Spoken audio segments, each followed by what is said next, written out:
A word of warning, this podcast explores graphic and disturbing stories and includes some strong language. It therefore may not be suitable for our young listeners or other folks who may find it disturbing. Hello and welcome to True Crime Daily, the podcast covering high-profile and under-the-radar cases from across the country every week. I'm your host, Ana Garcia, and our cases this week are centered on two doctors accused of doing some really horrible things.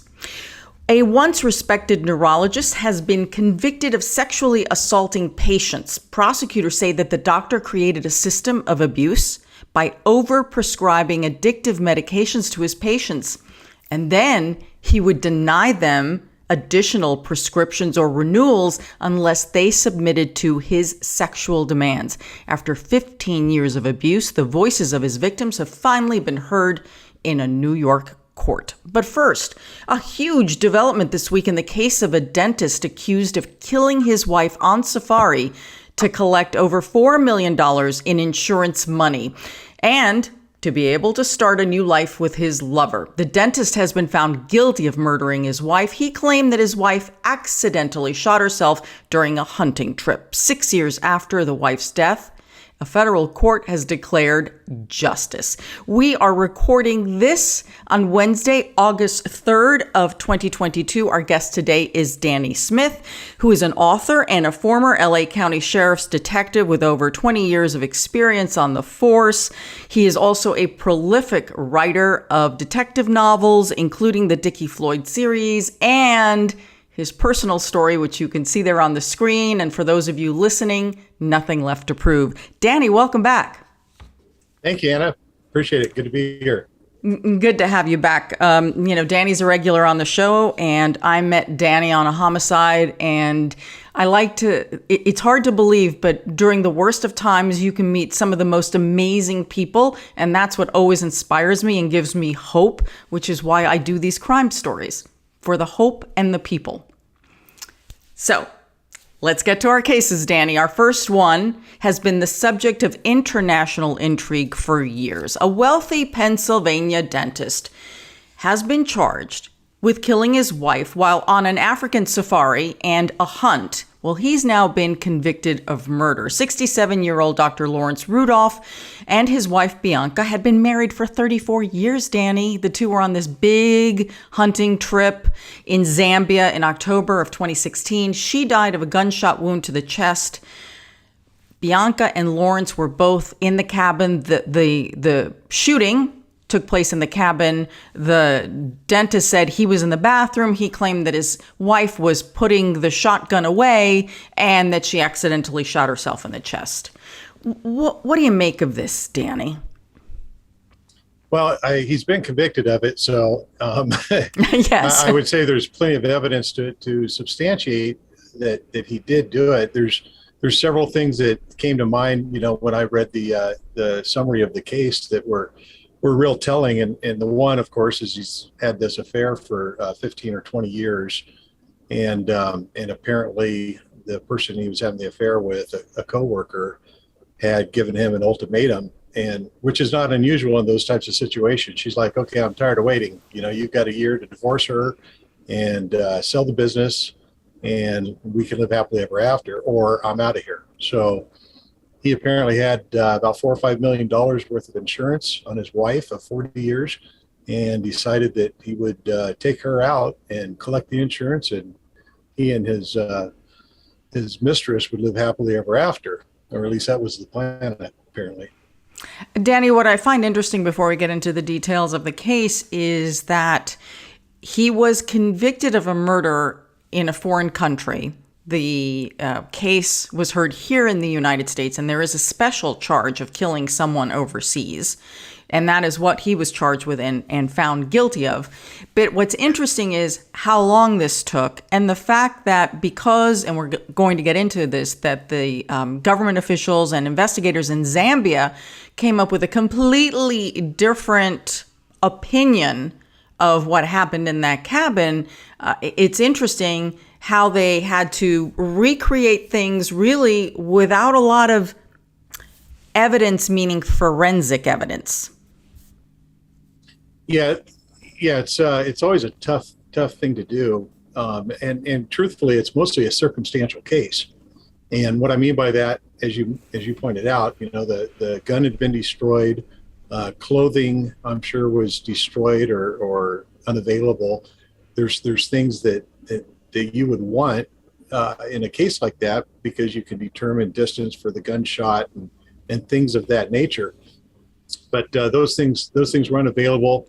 The authorities there did a few things that helped. They did test the weapon before it was no longer available to see that it didn't misfire. Basically dropping it from, I think it was a couple of feet from the ground to make sure they did just fire upon impact. And so they at least eliminated that, but they essentially just took his word for it, that he said, hey, it was an accidental and this is what happened. Well, your circumstantial case comes into play when you look at it like, okay, well, first off, it's very difficult for someone to accidentally shoot themselves in the chest with a shotgun. And in fact, I had one person commit suicide with a shotgun, and they had to configure a yardstick. Actually, they used 2 yardsticks, believe it or not, and a pencil in between to activate the trigger. And this was a man. So for a woman to shoot herself in the chest with a shotgun is a very difficult thing to do, unless you somehow use some type of thing to assist, which wasn't the case or didn't appear to be the case in this. So there's a lot of circumstantial evidence that she could not have done this. It wasn't an accident. And then you have all of the circumstantial evidence showing that he had a motive to kill her. It's a case that has fascinated people around the world just because of, wow, that's kind of suspicious. That, it's made so many headlines. It's taken so long to bring this case and then finally to trial in July. Right. So as we said, Dr. Rudolph claims that he was in the bathroom while Bianca was putting the shotgun away. Police in Zambia ruled it an accident, which made it possible for Dr. Rudolph to then go after the $4.8 million in life insurance benefits, which he had recently bumped up. He had always had several policies, but in the year of her death, some changes were made to augment the payoff. Always very suspicious for all of us. So the other thing is, of course, he had this long-time mistress. It wasn't a new affair, but according to friends and family and prosecutors now, he had been having an affair with this woman for 15 to 20 years, and she basically managed his dental office. So back to Zambia, he quickly cremates his wife, Bianca. He said, and this is the beauty of it, which I think also raised more suspicion. He said because the challenges of trying to transport her body back to the United States were just too difficult. But the FBI and consular officials said, but hold on a second. You're a big game hunter. You're a hunter. You have transported animals much bigger than this back to the United States as your trophies. So we got a problem believing this. And, I'm just going to say this because many of you are just going to explode on YouTube about this, about the idea of going somewhere to hunt animals for the pure sport of hunting them. Just going to say it. I find it foul. Freedom to do so. Just got to put it out there because I know you all are like, okay, back to this. So he quickly cremates his wife and he has to, the Zambian officials have to contact, and also Dr. Rudolph has to contact the U.S. Embassy or the consular office there, the consulate, because you have now an American who has died overseas. And there's a whole procedure for all of this, which is kind of where some evidence, but not a lot, was gathered in this short period of time before Bianca was cremated. Okay, so I do want to talk a little bit about their relationship and how long they'd been together, and then I kind of want to go back to the crime scene if y'all can follow me this way, because I think it's important to understand these things. So Bianca and Lawrence met at the University of Pittsburgh. She was working on an undergraduate degree. He was in dental school. The couple married in 1982. Lawrence established a dental practice in Pennsylvania, which Bianca worked at in the beginning. Bianca and Lawrence were avid and experienced hunters, and they traveled the world. This is what's important here, because we're talking about an allegation that he made that it was an accident, but she's an experienced hunter, and she is comfortable and experienced with these larger weapons, correct? Yeah, she's even gone on her own safaris apparently without him, so she's that competent. And the hunting guide, he said also that she was very competent with her handling of firearms. Yeah, and that's really important, really, really important. So about 4 years, this is when things start to get interesting. About 4 years before Bianca's death, the Rudolphs moved to Arizona from Pennsylvania. But here's what's so weird. He kept his dental practice in Pennsylvania there, and he flew back and forth. That is not an easy commute. And honestly, if you're a dentist or any kind of doctor, it's kind of odd. Unless, of course, you have another life. Right. Let's move my wife out of the way. You, my dear, are going to Arizona. I will keep flying back to Pennsylvania because I have to work and sustain us. Right. The tangled webs that these people weave. Okay, so in 2016, the Rudolphs traveled to Zambia multiple times. Multiple times they'd been there on hunting trips. The final trip to Zambia was scheduled to occur between September 27th and October 11th of 2016. The Rudolphs brought with them a Remington 357 rifle and a Browning 12-gauge shotgun. The goal of the trip reportedly was for Bianca to kill a leopard. On this trip, she was unsuccessful in her pursuit of getting that leopard, but according to the affidavit, did kill some other animals. Okay, so now I don't know why this is so important, but it's in the affidavit that the couple had only one leopard hunting permit, and that was only for Bianca. Why is that significant, Danny? Well, I believe it's probably significant because if they had a rifle and a shotgun, and it was said that Lawrence, carried the shotgun. And that makes sense because if she's the one that's going to harvest an animal, she's going to use that rifle. The shotgun is brought along for self-defense. And I use that term lightly, but it's used in defense of themselves if they were to be attacked by an animal. I mean, in Africa, you have the hunting there can be extremely dangerous because these animals, there's some animals that are very, very aggressive, and you could become the prey rather than the predator. So a shotgun would be used in a quick reaction type of defensive position. So he carried the shotgun. He carried the shotgun, which means he would have been responsible for loading and unloading the shotgun. And in fact, I believe I read in there that he had unloaded the shotgun and cleaned it the night before they left. So the shotgun should have been unloaded. And if it wasn't, then the prosecution, I'm sure, would say that clearly he would have loaded it. She would not have. So the shotgun, as you said, was carried by Lawrence. And, you know, I've been on safari in South Africa, not on a hunting trip at all, but you are correct. You have to be very careful, and you have a guide, and both your guide and then the tracker, they both are armed because obviously you're in the wild and these are wild animals. That's another reason why children are not allowed on safari, because animals see them as prey because they're small and they will attack the Jeep if they see anyone under a certain size. There are a lot of guidelines just, for a simple safari that, you're not trying to harm any animals in this process. Right. Okay, so on October 11th of 2016 at around 5:30 in the morning, Bianca Rudolph is shot in the chest with the Browning shotgun while the couple was packing to leave their hunting camp. The guide and a game scout arrived at the cabin. They heard the gunshot. They find Bianca on the floor. She's bleeding from the chest while Lawrence is shouting for help. The hunting guide gave Lawrence a medical kit, but Lawrence was unable to stop the bleeding. He apparently also tried CPR. Hello, shot in the chest. Good luck with a Band-Aid. Lawrence reportedly told local police that he suspected Lawrence, he suspected the shotgun was still loaded from the previous day and that Bianca had likely discharged the weapon accidentally while trying to put the shotgun in its zippered gun case.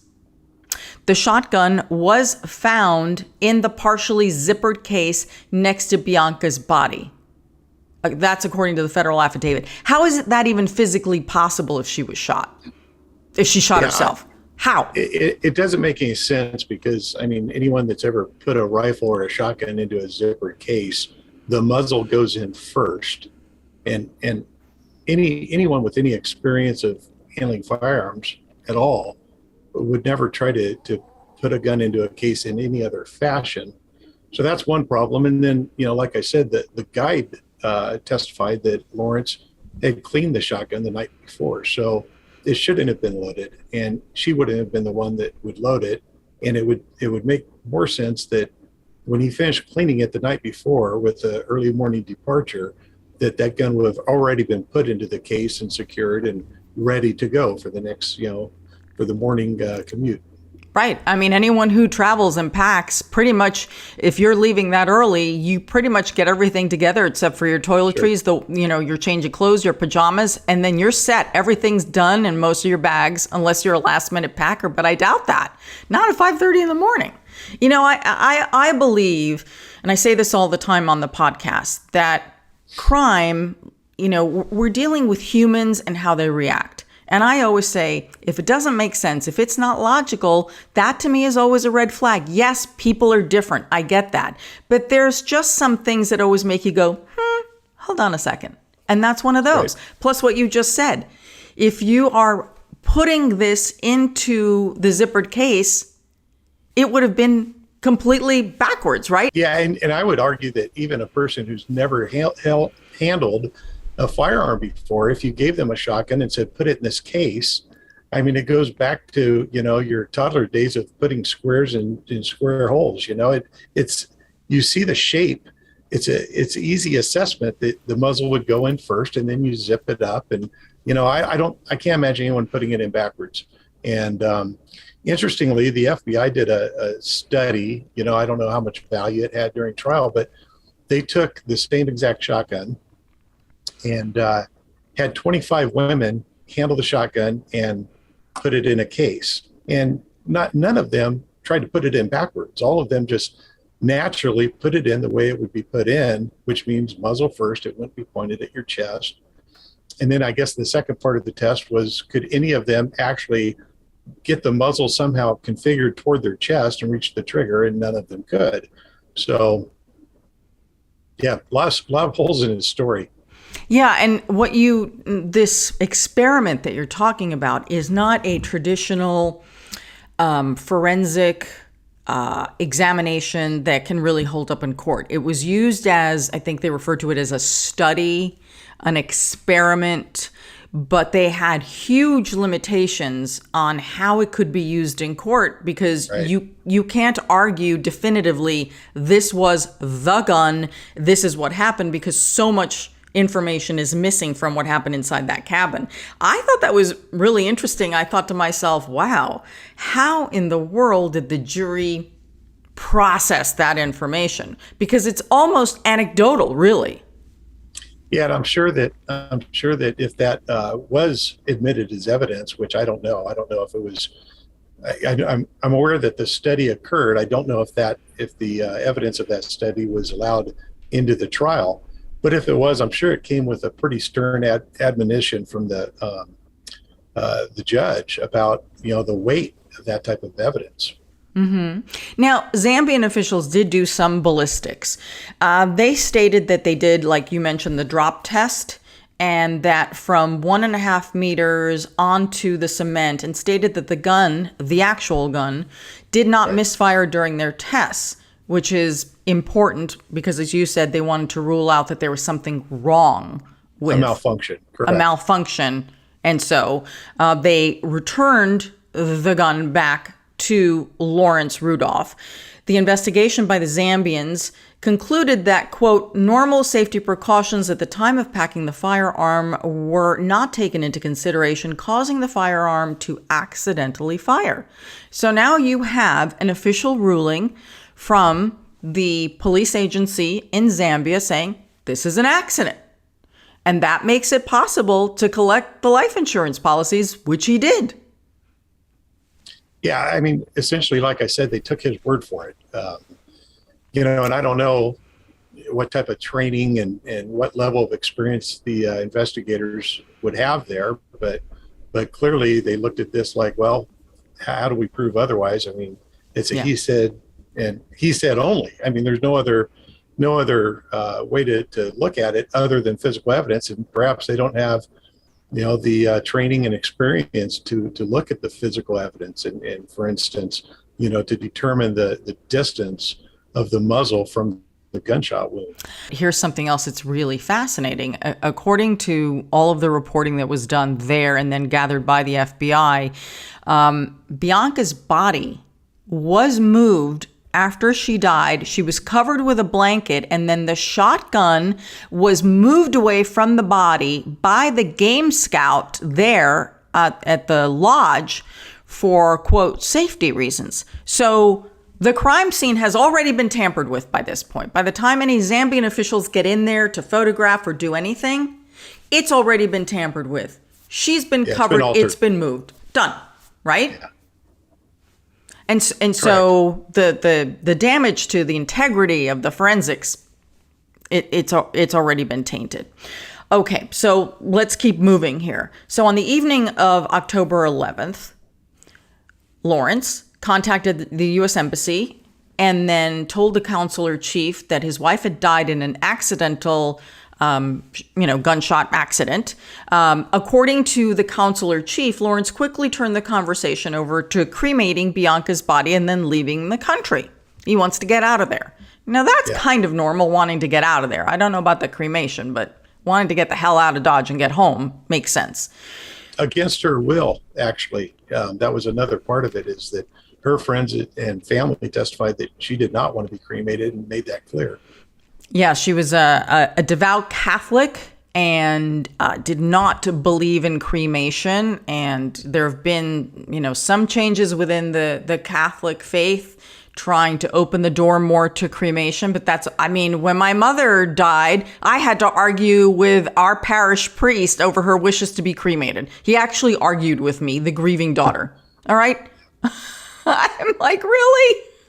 Father? Right. So that is indeed very possible that was against her wish. 2 days later, on October 13th, so 2 days after Bianca's death, the embassy consular chief was informed that Bianca's body was about to be cremated the next day. So he got very worried because he thought, this is moving too fast. I need to get out there. I need to contact the FBI. Not that they would have jurisdiction there, but I need to talk to, a law enforcement agency about this. So the consular chief traveled to the funeral home where her body was, along with two others from the embassy, and he wanted to take photographs of her body before she was cremated. Now, the consular chief said that he was somewhat familiar with firearms because he had a military background, and said that when he looked at Bianca's body and the injuries, it just was not consistent with a contact wound, meaning that if she had been shot, Danny, I'll let you explain this, if she had been shot so closely while handling the shotgun, the wounds would have looked entirely different. Yeah, there's ways to determine the distance in a contact wound, especially with the shotgun, but any firearm. Basically, everything that's coming out of that muzzle is going directly into the body. So the gases that are inserted into the body, they expand inside, and they do different things that are pretty easy to see. If the muzzle's just a few inches from the body, you're going to have burning and tattooing and what we call stippling around the wound, and that's basically the burning particles that are coming out of the muzzle are going to actually tattoo the body, and they can't be washed off. This is something that's going to be there up until a body is cremated. That evidence would have been there if the body was brought home and a medical examiner washed her up and examined her, the evidence of the distance would still be there. The absence of any tattooing, stippling, burning, any of that puts that muzzle at least 3 feet away, several feet away. And with the shotgun, I would think that the pattern also could help determine the distance, because the shot pellets expand into a pattern, and the farther out you are, the more it expands. So there's a lot that could have been determined with a proper investigation. However, I think the photographs alone that he was able to take probably saved the case and helped them successfully prosecute. So those would have been strong evidence, and that there wouldn't have been much disputing there. I mean, obviously the defense can dispute every piece of evidence, but you believe that that was very strong evidence. Yeah, I mean, it's a scientific standard. So any expert, in the nation, in the world, can testify to that. So on October 14th, this would be 3 days after Bianca's death, Lawrence authorized and paid for the cremation. At the time of the cremation, Lawrence declined to notify any family, stating that he wanted to personally inform members of the family of Bianca's death. I don't know. Let me get back to logic again. First thing I would do, I'd be on the phone to the entire family. Oh my God, this just happened. Right. Why would I wait? If something this horrific happened, if I call my family when a smaller crisis happens, why would I not call them here? Yeah, Not logical.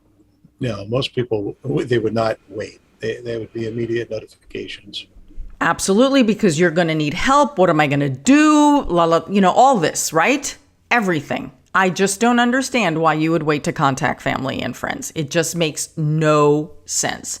He also allegedly made false claims about the shotgun that killed Bianca, claiming not to know the make or model of the firearm, describing it as an antique. Who in their right mind goes out with an antique weapon? Yeah, and I think there was information that shotgun actually was recently purchased. So, I mean, that wouldn't make any sense at all. He'd know what he bought, and obviously it wouldn't be an antique. I mean, unless he bought it, at an antique store or bought it used or whatever. But right. It didn't. It was just another hole in his story. Mm-hmm. And this, again, back to logic, common sense. He reportedly asked the counselor staff who would have access to the information about the Zambian investigation.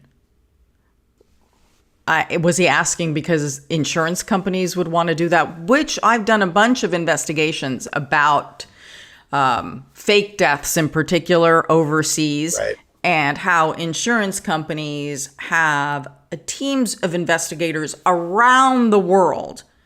And they're experts, and they deploy them to try and figure out what the heck happened. Did that person really disappear under a waterfall?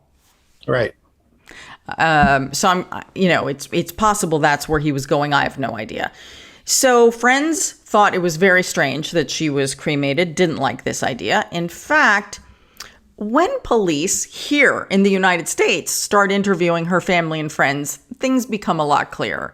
Now it's revealed that the dentist had this long-term affair. They interviewed an employee who used to work there at the practice and said, gosh, they've been having an affair for like 15 or 20 years and everybody knows about it. And that's where the nugget of information that you shared about this ultimatum, you either leave her and sell the practice or we're done. Right. So that's very important. Then a friend of the Rudolphs actually contacted the FBI later in October, and they said, please, we want you to investigate Bianca's death. We don't believe that this was an accident because, first, she was rather skilled with handling weapons, and because of the extramarital affair, they also knew that that was an issue. And here's the other thing. This friend described Lawrence as being verbally abusive and claimed that the couple had been fighting a lot about money, a lot of issues about money. And this friend stated that, quote, Larry is never going to divorce her because he doesn't want to lose his money, and she's never going to give him a divorce because she's Catholic. Possible. They've been married a really long time. 40 and years. Yes, she would be entitled to a lot.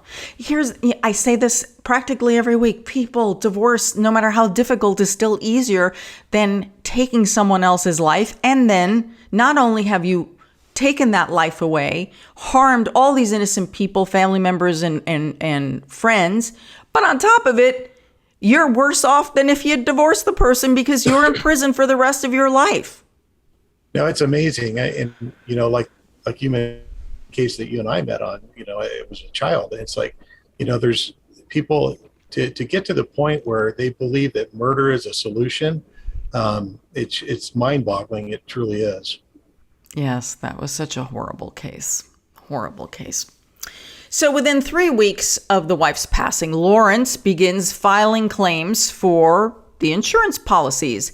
The earliest of these policies was purchased in 1987. Like I said, he had had multiple insurance policies, and maybe that wouldn't have looked suspicious. But the fact that he increased the value of some of them in the year that she died, that does make people suspicious. So he received almost $4.9 million in life insurance claims, $4.9 million. So let's fast forward now to 2020 and a nasty argument between the lovers at a steakhouse in the Phoenix area. So Bianca's been dead for 4 years. And this is a conversation that was allegedly overheard between Dr. Rudolph and the woman who he's been having an affair with for the last 15 to 20 years, Lori Milleron. Okay. He is reportedly overheard saying this to Lori. Quote, I killed my effing wife for you. They were apparently stressing over the fact that the FBI was intensifying its investigation and had been circling and stressing them out. I, of course, I'm suspicious of everything.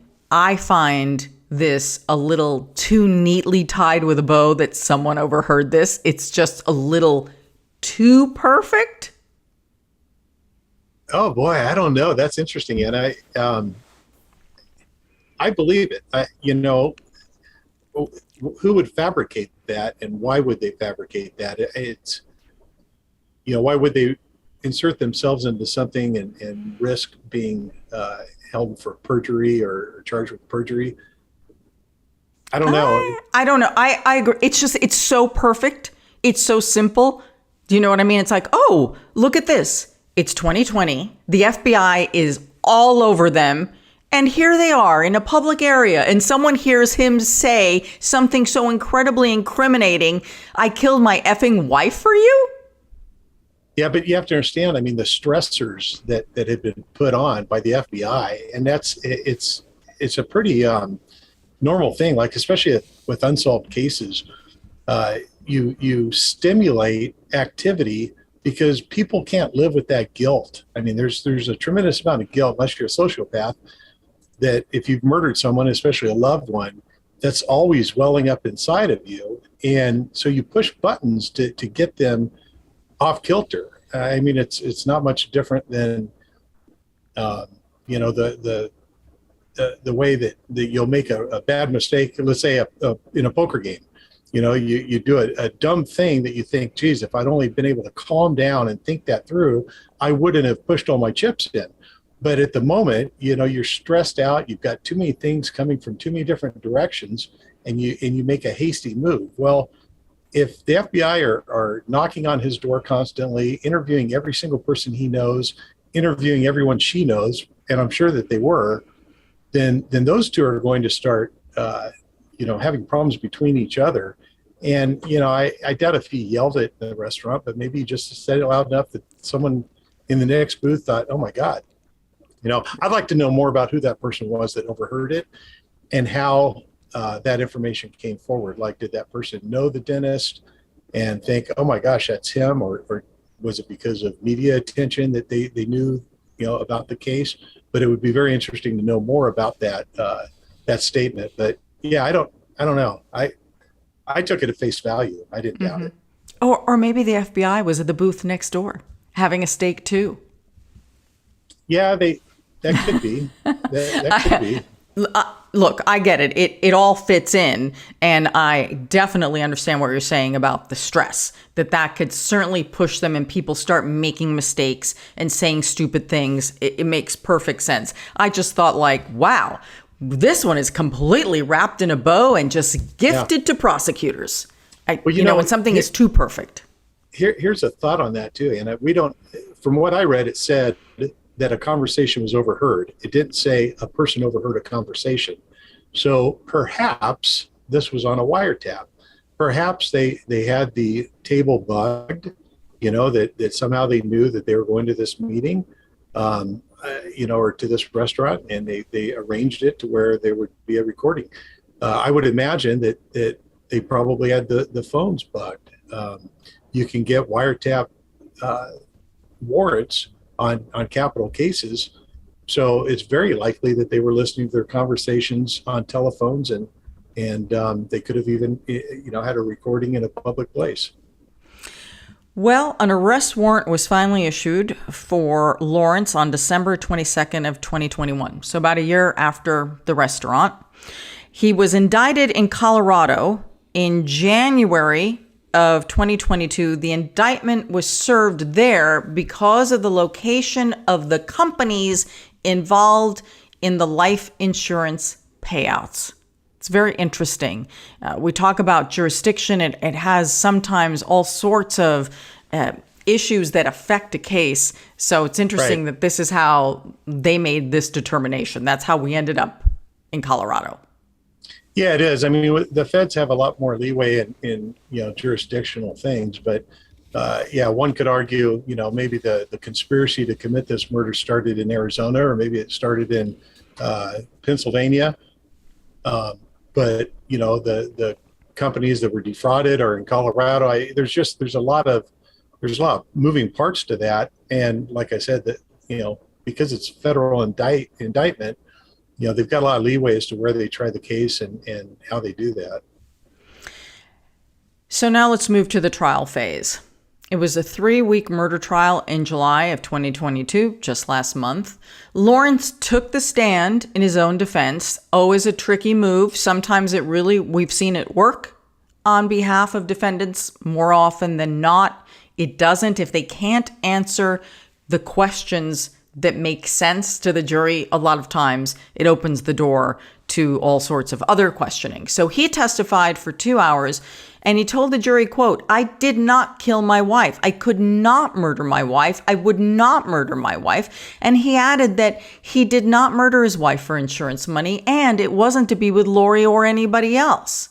He also claimed that the two were in an open relationship and were by all accounts happy. Possible. Yeah, and I'm sure that the prosecution brought in witnesses to basically go against everything that he said in that statement. Especially the open relationship type thing. But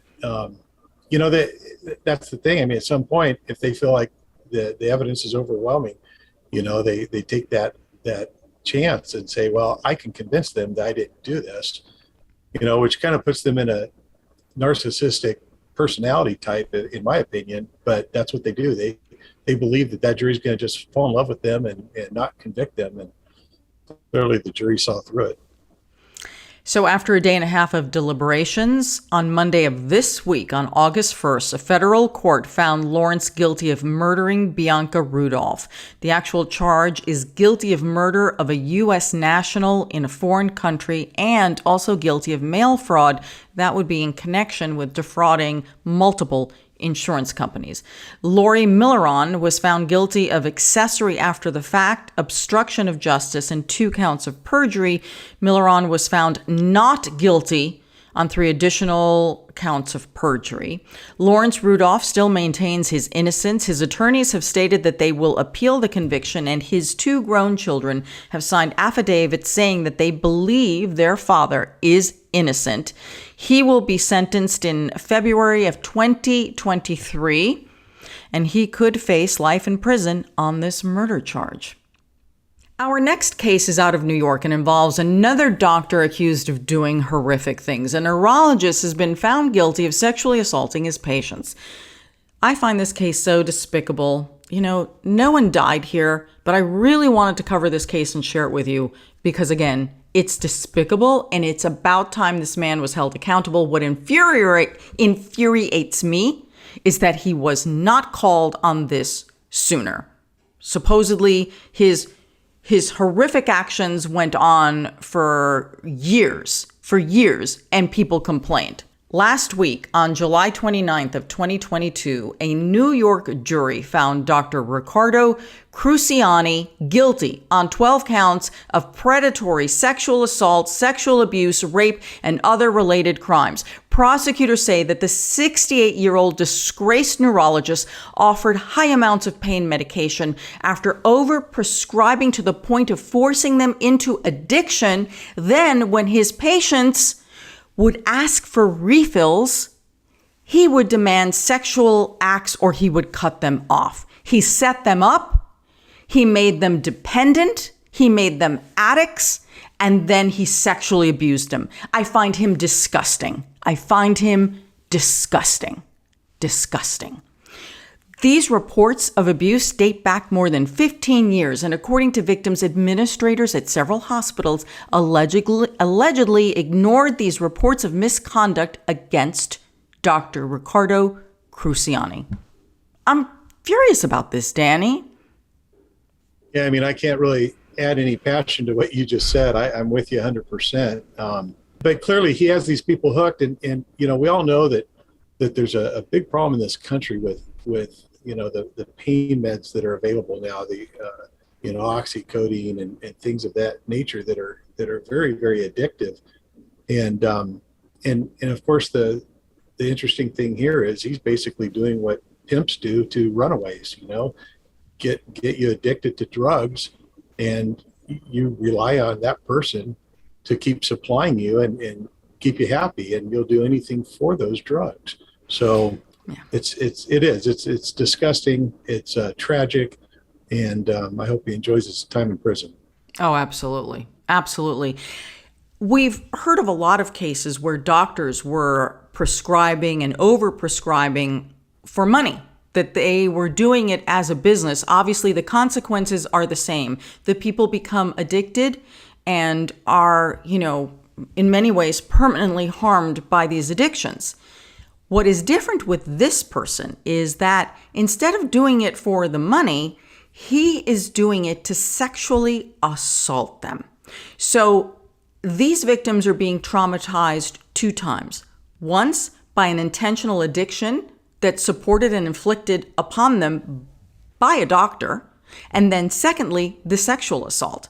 So that's why I find him even more despicable than a doctor who does this for money. Because this is so vicious and so violent. Yeah, so, he's a sexual predator. That's what it boils down to. He is a sexual predator, and he just has a very unique method that he uses because of his position. And that actually makes it even that much more disgusting. And if you think about it, his position as a doctor, he's supposed to be a person that we trust. You walk in and you trust them with your life. It's sort of like when a police officer commits heinous crimes. It's that much worse because you had that position of trust and you violated that. Riccardo Cruciani was, at the time, a respected neurologist specializing in pain management. He operated offices throughout the Northeast. He didn't have a small operation. He had offices in Manhattan, Hopewell, New Jersey, and Philadelphia. According to federal prosecutors, Cruciani abused women over the time period of 2002 to 2017. This is of what they know. In his indictment, federal prosecutors allege that Cruciani had a process for sexually abusing his patients that first started with prescribing the pain medicine way too much than they needed for their problem to get them quickly addicted. And then he would kind of force his patients to rely on him, to trust him. And then he would become more abusive. Like what he would do is he would call them How are you doing? He would do things that made it seem like he cared about you, like maybe putting a hand on you in a more innocent manner and maybe patting your head. Do you know what I'm saying? He would start it this way. It's like, oh, what a wonderful and affectionate man who cares about me. But no. Then he would start meeting with his patients, not just alone in examining rooms, but in his private office, in hospital rooms, hotels, apartments outside of medical offices. You could see how this would progress. He would use these one-on-one interactions to truly develop that trust with the victims. So it would confuse them. And then if you're medicated, I'm going to argue you are going to be that much more confused about what's going on around you. Certainly more vulnerable. Yeah. Yes, absolutely. So he would try and comfort them and their pains when they were having issues with their addiction and their withdrawal. But then he would start with the sexual demands. It was everything from sexual assault to he would be, I read in the court records that he would masturbate and then force the patient to finish. Horrible. It's just horrible what this man did. Okay, so let's get back to the federal indictment and let's get back to some of the charges against him, because apparently this was not the first time. The earliest documented victim in the federal indictment became a patient in 2002 or 2003. The victim suffered from severe chronic pain, was prescribed opioids and other medications. So she went to see him regularly, and then it became impossible. The sexual demands were so much, and she didn't want to be his patient anymore. So she tried to get her medical records so she could see another doctor. He refused. Yeah. No, I'm not giving you your medical records. You're screwed. Yeah, absolutely. Many victims reported that they were then enticed to travel to his different locations in offices in other states. Dr. Riccardo Cruciani pleaded guilty in a Philadelphia court on November 21st of 2017. This was a misdemeanor charge related to groping women in a Philadelphia clinic. He admitted to groping 7 patients in 2016 while he was serving as chairman of Drexel University's neurology department. Despicable. He also pleaded guilty to charges of indecent assault and harassment. Now, as part of this deal, the doctor got a sweet deal, didn't he? Oh, yeah. He didn't have to spend any time in prison. Instead, he was sentenced to 7 years of probation, forced to forfeit his medical license, and then register as a low-level sex offender, because the charges were lesser sexual charges on those series of incidents. Which is really interesting. And I hate to once again, compare the medical profession to law enforcement, but if a cop, asks for a sexual favor to get out of, so that the driver can get out of a ticket or whatever, they actually consider that rape. It's considered rape under the color of authority, meaning, that because of your position as a peace officer, that you have this authority that's given to you, and that the person is compelled. So they call it rape, and that's what this should be called. This physician should be considered a rapist, a sexual predator, and he should have felony counts stacked against him. It's just unfortunate that he was able to pretty much slide out with not much. Not much in that Philadelphia case. So now we move to New York. And in February of 2018, Cruciani was arrested for the alleged rape of a former patient in New York City. This former patient, her name has been used already, and she consented to interviews with the New York Times. Her name is Hillary Tulin. She's 45 years old. Well, she called a sexual abuse hotline to report him, that she said she had been abused by this man from 2005 until 2012. And Tulin confessed that she felt that she had no choice but to keep seeing him because he was one of the few doctors who would treat her condition. And so Cruciani gets arrested, and then he posts $1 million bail. Clearly, whatever happened in Philadelphia didn't impact him financially. So this case, the charges that he was just convicted of stem from her complaint along with the complaints of other women, a total of 6 women that he treated in 2012. Hillary Tolan told the New York Times that even with all the trauma counseling and the therapy that she has received over the years, she said, quote, "I don't think it was until I got this verdict that I could finally say I can start healing." Cruciani will be sentenced on September 14th of 2022 and could potentially spend the rest of his life in prison. His attorneys say they plan to appeal. I hope he spends the rest of his life in prison. And we're not done with him. Cruciani still faces federal charges, which allege his abuse of multiple patients in the offices in New York, Philadelphia, and New Jersey because he forced them to cross state lines. So we're not done with him yet. I hope that man never gets out. Yeah, no, it's terrible. And again, he's a predator. He needs to be locked up, clearly. I mean, how many lives did he run? Just destroyed people. It is time for our comment section. These are the crime cases that you all are talking about on our social media. Here's our producer, Will Updike, with what y'all are talking about. Hey, Will. Hey, how's it going? Hey, Danny. Great to see you. Great to see you.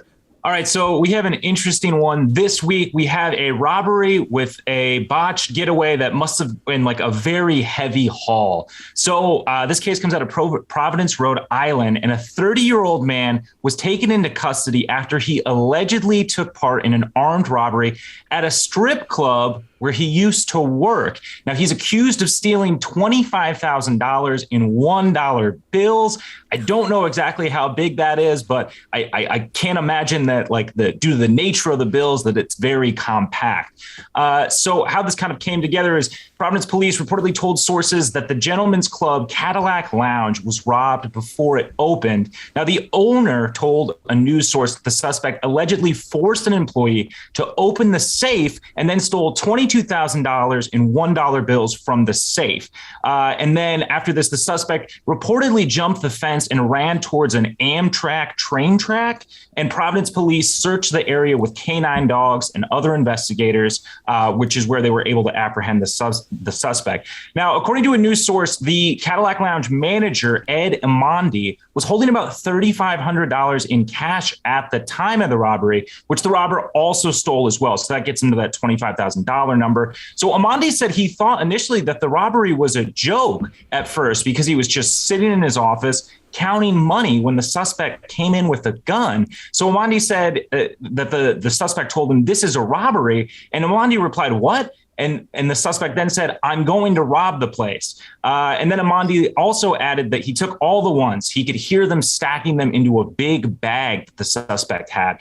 So Imondi and the Cadillac Lounge owner, Dick Shappy, reportedly thought that the suspected robbery was an inside job because the person who robbed the strip club allegedly knew which safe contained the most money. Now, Providence police arrested the suspect, Jonte Good, on a first-degree robbery charge. Now, it's kind of interesting the way this guy disguised himself. He wore a Halloween mask that actually, it was neck to the back of the neck, covering the whole thing, wore a face mask over that. He had a hat and glasses on as well, but they were still able to apprehend him. He's now being held without bail. Investigators were reportedly able to recover about $20,000 of the $25,000 that was stolen. So no real word yet on what happened to the other $5,000. I'm sure more will come out as this case develops. But people had a lot to say about this one. Gunman said, "My guy stole 25,000 times," which I don't know if it's different in ones. I'm not a law enforcement professional, but it seems like an odd way to get to $25,000. I'm guessing that the guy was hoping that the bills would have less likelihood of being traced or maybe accounted for. I don't know what would go into the decision to go with. I've heard of small bills before, but the smallest of bills I have not heard of in a robbery.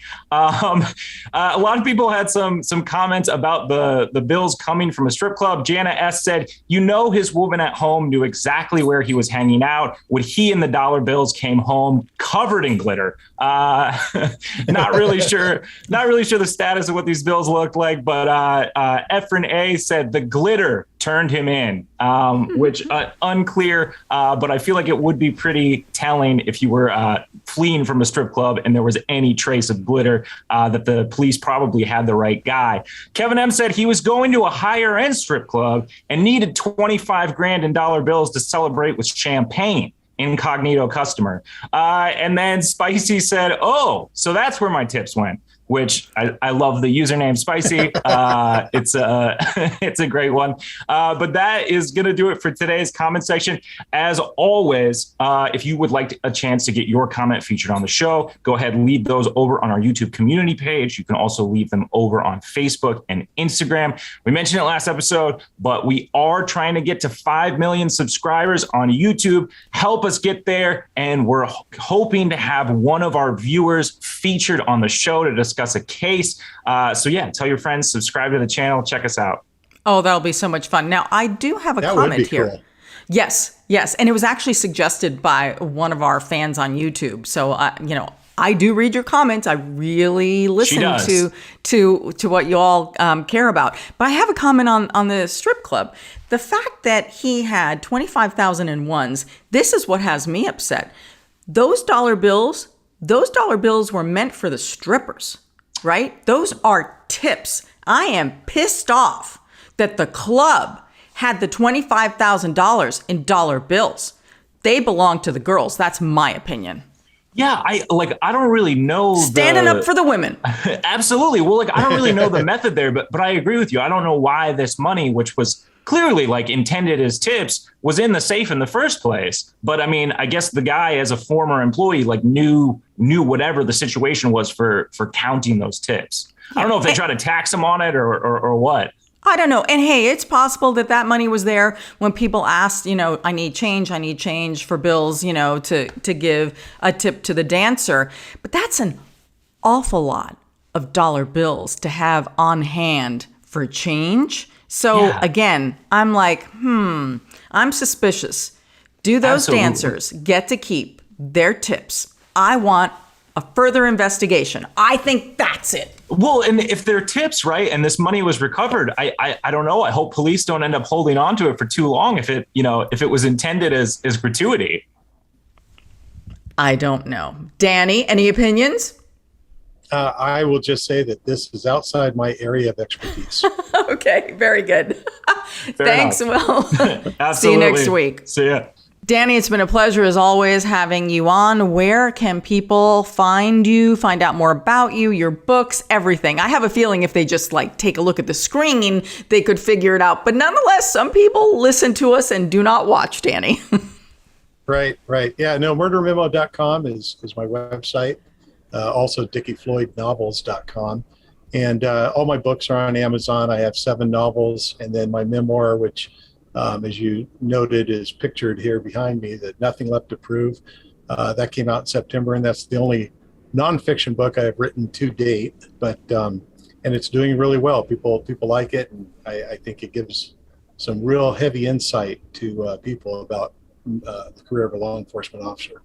Yeah, and for those of you who are regulars, you know that Danny has shared that the reason he started writing is to deal with his PTSD from the horrific crimes that he was exposed to in dealing with survivors. And that kind of gave birth to your writing. And so for those of you who don't know Danny, you may find that very interesting. And that's why Nothing Left to Prove is such an important book. And I think that's probably why it's doing so well. You know what, Anna? I have a 1-chapter challenge. You can go onto Amazon and read the first, 3 chapters. But if you read the first chapter, which is very short, just a page and a half or 2 pages, I think you'll want to read the book, because it leaves you saying, oh my God, what happened to this man? And that's all I challenge people. Just go onto Amazon and read the first chapter free. Read the first 2 or 3 free if you want. But I think a lot of people will want to read the book. Terrific. There you go. Anyone who wants to find out more about me or reach out to me on social media, I'm Anna G News, Anna with 1 N. I talk some crime, and then sometimes it's all about silly things in life to get a little break from all this. And I want to thank all of you. Y'all were so sweet. Last week was such a horrible week for me because my little dog, Jackie O, who you all know half the time barks, was in the hospital. It was pretty serious. She had a very serious kidney infection. Wasn't sure she was going to make it. And you all were so kind to me on social media. I'm very grateful for your kindness. I love this community of people. And so thank you. You can find this episode and all episodes of our podcasts wherever you get your podcasts. Subscribe to our YouTube channel. We're trying to get to 5 million, so then we can do something fun and have some of our regular listeners on with us. I think that'll be, we don't know how we're going to do it yet, but we think it'll be fun. Sign up to get our newsletter at truecrimedaily.com. Until next week, I'm your host, Ana Garcia. This is True Crime Daily, the podcast. And as we always say, don't do crime.